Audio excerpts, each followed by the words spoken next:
हैं आप। आज मैं एक नवीन पाठ योजना के साथ प्रस्तुत हूँ। आप ये पाठ योजना एसएस में या ज्योग्राफी दोनों में बना सकते हैं। हमारा प्रकरण है भारत का नदी उपक्रम द्वितीय, गंगा ब्रह्मपुत्र व आंतरिक अपवाह नदियाँ। विषय वस्तु सार हमने लिखा है। यहाँ लिखा है गंगा नदी भारत की प्रमुख नदी है। इसका उद्गम स्थल गंगोत्री है। गंगा नदी हरिद्वार के निकट मैदानी भाग में प्रवेश कर जाती है। इसमें प्रयाग के निकट यमुना, गाजीपुर के निकट गोमती और छपरा के निकट घाघरा नदी मिलती है। इसकी प्रमुख सहायक नदी यमुना नदी है। गंगा नदी फरक्का के निकट बांग्लादेश में प्रवेश कर यहाँ पद्मा नदी के नाम से जानी जाती है।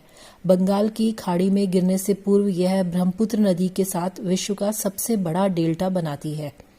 ब्रह्मपुत्र नदी भारत की सबसे बड़ी नदी है।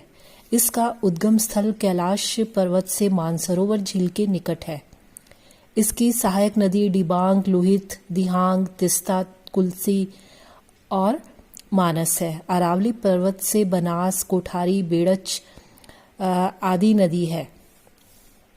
शिक्षण बिंदु है गंगा नदी क्रम, ब्रह्मपुत्र नदी क्रम, अरावली पर्वत और आंतरिक अपवाह की नदियां। मुख्य विचार आपको पता है, जो हमने विषय वस्तु सार लिखा है उसमें से मुख्य जो तथ्य है, मुख्य बात वो हमें यहाँ पर लिखनी है। फिर उसके पश्चात हम लिखेंगे मुख्य शब्दावली। मुख्य हमारी शब्दावली है कि डेल्टा क्या है, उद्गम क्या है, मुहाना क्या है, सहायक नदी क्या है और आंतरिक अपवाह नदी किसे कहते हैं। ये सभी शब्दावली आप यहाँ पर लिख लेंगे। उसके पश्चात मुख्य तथ्य, जैसे मुख्य तथ्य हम पॉइंट्स में लिखेंगे, जैसा आप जानते ही हैं। पहला हमारा मुख्य तथ्य है कि गंगा नदी का उद्गम स्थल गंगोत्री हिमनद है। गंगा की प्रमुख सहायक नदी यमुना है और यमुना नदी का उद्गम स्थल गंगोत्री है।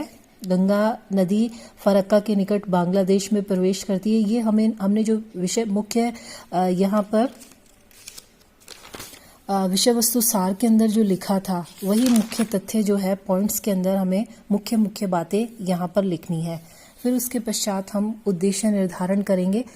पहला हमारा उद्देश्य है ज्ञानात्मक उद्देश्य, जिसमें व्यवहारगत परिवर्तन में हम लिखेंगे कि विद्यार्थी गंगा नदी क्रम, ब्रह्मपुत्र नदी क्रम, अरावली पर्वत तथा आंतरिक प्रवाही नदियों, इसके उद्गम स्थल, प्रवाह क्षेत्र, सहायक नदियों का तथ्यों के आधार पर प्रत्यास्मरण कर सकेंगे। विद्यार्थी उपरोक्त तथ्यों का प्रत्याभिज्ञान कर सकेंगे। फिर हम अवबोध के लिखेंगे अपेक्षित व्यवहारगत परिवर्तन। विद्यार्थी गंगा नदी क्रम तथा ब्रह्मपुत्र नदी क्रम के उद्गम स्थल, प्रवाह क्षेत्र, मुहाने आदि को अपने शब्दों में वर्णित कर सकेंगे। विद्यार्थी गंगा नदी क्रम तथा ब्रह्मपुत्र नदी क्रम का सिंधु नदी क्रम तथा दक्षिण भारत की नदियों के साथ तुलना कर सकेंगे। विद्यार्थी गंगा नदी क्रम, ब्रह्मपुत्र नदी क्रम, अरावली पर्वत की नदियों व आंतरिक उपवाह की नदियों का उद्गम प्रवाह क्षेत्र, मुहानों के आधार पर वर्गीकरण कर सकेंगे। विद्यार्थी भारत की नदियों और इसके प्रवाह क्षेत्रों के उपजाऊपन में संबंध स्थापित कर सकेंगे। ये हमारे अवबोध के अपेक्षित व्यवहारगत परिवर्तन है। उसके पश्चात ज्ञानोपयोग का है कि विद्यार्थी गंगा नदी क्रम, ब्रह्मपुत्र नदी क्रम, अरावली पर्वत की नदियों तथा आंतरिक अपवाह की नदियों का उनके उद्गम स्थल, संगम, मुहाने व प्रवाह क्षेत्रों के आधार पर विश्लेषण कर सकेंगे। विद्यार्थी गंगा नदी क्रम, ब्रह्मपुत्र नदी क्रम, अरावली पर्वत की नदियों तथा आंतरिक अपवाह की नदियों के उद्गम स्थल, प्रवाह क्षेत्र, मुहाने व संगम स्थलों आदि के संबंध में सूचनाओं का विस्तार कर सकेंगे। फिर उसके पश्चात हम लिखेंगे कौशल कि विद्यार्थी गंगा नदी क्रम, ब्रह्मपुत्र नदी क्रम की प्रवाह क्षेत्र, उद्गम स्थल, मुहाने तथा सहायक नदियों को मानचित्र में अंकित कर सकेंगे। विद्यार्थी विभिन्न नदियों क्रमों का उनके उद्गम स्थल, प्रवाह क्षेत्र, सहायक नदियों आदि के आधार पर सारणी बना सकेंगे। अभिरुचि कि विद्यार्थी जो है ये जितनी भी ये नदियां हैं उनके संबंध में अधिक जानकारी लेने में रुचि ले सकेंगे और नदियों से संबंधित पत्र पत्रिकाएं, टीवी कार्यक्रम आदि देखने में रुचि ले सकेंगे और नदियों से संबंधित पर्यटक स्थलों के भ्रमण में रुचि ले सकेंगे। फिर है अभिवृत्ति कि विद्यार्थी जो गंगा, ब्रह्मपुत्र, अरावली पर्वत और आंतरिक प्रवाह की नदियों के महत्व के आधार पर इसके प्रति सकारात्मक दृष्टिकोण विकसित कर सकेंगे। नदियों की विशेषताओं का अध्ययन कर विश्लेषणात्मक दृष्टिकोण विकसित कर सकेंगे। सहायक सामग्री हमारी है मानचित्र, चार्ट, रोलर बोर्ड और अन्य जो हमारे क्लासरूम के लिए उपयोगी सामग्री है वो समस्त सहायक सामग्री है। पूर्व ज्ञान विद्यार्थी भारत की नदियों के संबंध में सामान्य जानकारी रखते हैं। फिर अब हमारा प्रस्तावना प्रश्न है कि भारत की सबसे प्रमुख नदियां कौन सी हैं? गंगा, यमुना, ब्रह्मपुत्र, नर्मदा, कृष्णा आदि। भारत की सबसे पवित्र नदी किसे कहते हैं? गंगा। और सबसे बड़ी नदी कौन सी है? ब्रह्मपुत्र नदी। और राजस्थान में कौन सी पर्वतमाला है? अरावली। गंगा नदी ब्रह्मपुत्र नदी की सहायक नदी कौन सी है? ये हमारा समस्यात्मक प्रश्न है। फिर हम उद्देश्य कथन है कि आज हम गंगा नदी क्रम, ब्रह्मपुत्र नदी क्रम और अरावली पर्वतमाला की नदियों के बारे में विस्तार से अध्ययन कर सकेंगे। शिक्षण विधि प्रविधि है, प्रदर्शन है, प्रश्नोत्तर और व्याख्या है। फिर उसके पश्चात हमारा पहला जो शिक्षण बिंदु है ये हमने पाठ का विकास किया। शिक्षण बिंदु छात्राध्यापिका क्रिया, छात्र क्रिया, सहायक नदी और श्यामपट्ट सार। ये हमने विकासात्मक प्रश्न बनाए कि छात्राध्यापिका मानचित्र और चार्ट प्रस्तुत करके प्रश्न करेगी। ये देखिए, ये हमारा मानचित्र है। इसको देखते हुए हम प्रश्न करेंगे कि गंगा नदी का उद्गम स्थल कौन सा है? हिमालय पर्वत। गंगा के उद्गम स्थल को क्या कहते हैं? गंगोत्री। आगरा कौन सी नदी तट पर है? यमुना। गंगा नदी की सहायक नदियां कौन सी है? यमुना, गोमती और घाघरा। अब ये देखिए, ये गंगा नदी क्रम है। ये हमने अपना टीचिंग ऐड बनाया है और ये फ्लैश कार्ड के माध्यम से हमने गंगा नदी के क्रम को बताया है कि गंगा नदी का क्रम क्या है। जैसे गंगा नदी क्रम, यमुना नदी और घाघरा और गोमती नदी हम इस तरीके से दिखा सकते हैं क्लास में कि बहुत ही सुंदर है, बहुत ही आकर्षक है। और टीचिंग ऐड इसको देखकर कोई भी ऐसा नहीं है कि जो पसंद नहीं करे। और ये हमारा श्यामपट्ट सार है कि यहाँ हमने गंगा नदी के क्रम को बताया है। उद्गम स्थल है, सहायक नदी है और गंगा नदी बंगाल में, पद्मा नदी, यमुना नदी की सहायक नदी क्या है, ये इस तरीके से हमने यहाँ लिख लिया। और ये हमारा कथन हो गया जिसमें हमने गंगा नदी क्रम के बारे में बताया है ना। यहाँ पे पूरा हो गया। फिर उसके पश्चात हमारा दूसरा टीचिंग पॉइंट है ब्रह्मपुत्र नदी। ये भी हम प्रश्न पूछेंगे चित्र दिखाकर कि ब्रह्मपुत्र नदी का उद्गम स्थल कौन सा है? कैलाश पर्वत से, मानसरोवर झील के निकट से। ये देखिए, ये हमारा टीचिंग ऐड है। कैलाश पर्वत ब्रह्मपुत्र नदी है और ये ब्रह्मपुत्र नदी से ये समस्त नदियां जो है वो निकल रही हैं।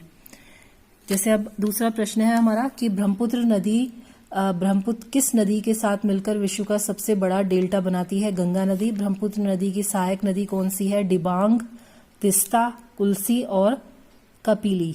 कथन है कि ब्रह्मपुत्र नदी को ब्रह्मा की बेटी कहा जाता है। इसका उद्गम स्थल कैलाश पर्वत से मानसरोवर झील के निकट से है। हिमालय के पूर्वी छोर में इसे सापू नदी कहते हैं। ये दक्षिण पश्चिम में मुड़ असम में बहती हुई बांग्लादेश में गंगा में मिल जाती है। इसकी सहायक नदियां हैं डिबांग, तिस्ता, कपिली, कुल्सी और लोहित आदि।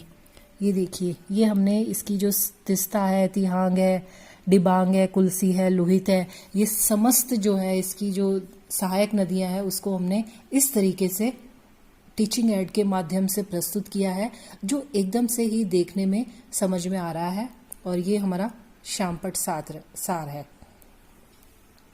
दूसरा है हमारा अरावली पर्वत और आंतरिक। हमारा टीचिंग पॉइंट है अरावली पर्वत तथा आंतरिक अपवाह की नदियां।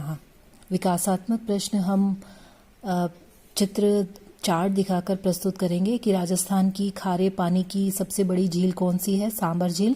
अरावली पर्वत से कौन सी नदियां निकलती है? कोठारी, बेड़च और बांडी। आंतरिक अपवाह वाली नदियां कौन सी है? मंथा, मेढा, खारी और खंडेला। ये देखिए, अरावली पर्वत का ये हमने चित्र बनाया है और ये आंतरिक अपोहा का है। और इसमें से कौन सी जो है नदियाँ सहायक नदियाँ हैं, कौन सी नदियाँ निकलती हैं, वो नदियाँ हमने बताई है कि इनमें कौन सी नदियाँ निकल रही है। जैसे अभी मैंने बताया कि अरावली पर्वत से कोठाड़ी और बेड़च और बांडी आदि नदियाँ निकलती हैं, वो हैं ये। और जो आंतरिक अपोहा की नदियाँ हैं उसमें है मंथा, मेढ़ा, खारी और रूपनगढ़ आदि के ये बना रखे हैं। ये देखिए कितना सुंदर जो है हमने टीचिंग एड बनाया है।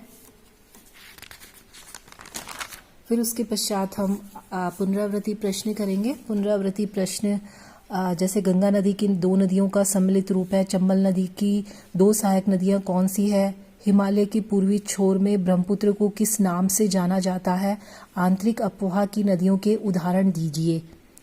ठीक है, ये हमारे पुनरावृत्ति प्रश्न हो गए। फिर हम मूल्यांकन प्रश्न करेंगे कि निम्न में से गंगा नदी की सहायक नदी है कृष्णा, झेलम, रावी, गोमती, और निम्न से अरावली पर्वत की नदियां हैं ताप्ती, नर्मदा, सिंधु, बेड़च। एक पंक्ति में उत्तर दीजिए। गंगा नदी को बांग्लादेश में किस नाम से जाना जाता है? राजस्थान की एक नित्यवाही नदी का उदाहरण दीजिए। लघुत्तरात्मक प्रश्न है, गंगा व ब्रह्मपुत्र नदी की सहायक नदियों के दो उदाहरण दीजिए। आंतरिक अपवाही नदी से आप क्या समझते हैं? ये हमारे लघुत्तरात्मक प्रश्न है। गृह कार्य है, अरावली पर्वत की नदियों का वर्णन कीजिए, निम्न को मानचित्र में अंकित कीजिए। ब्रह्मपुत्र, यमुना, गोमती नदी, इनको हमें मानचित्र में अंकित करना है। मुझे विश्वास है कि आपको ये पाठ योजना पसंद आई होगी और टीचिंग एड तो सबसे ज़्यादा पसंद आए होंगे। ये आप एक बार फिर से देख लीजिए। इस तरह से आपको एक क्लू मिल जाएगा। आप इसी तरीके से देखकर और अच्छे बना सकते हैं। ये देखिए, ये फ्लैश कार्ड था ही गंगा नदी का। Thank you. फिर मिलते हैं एक दूसरी पाठ योजना के साथ।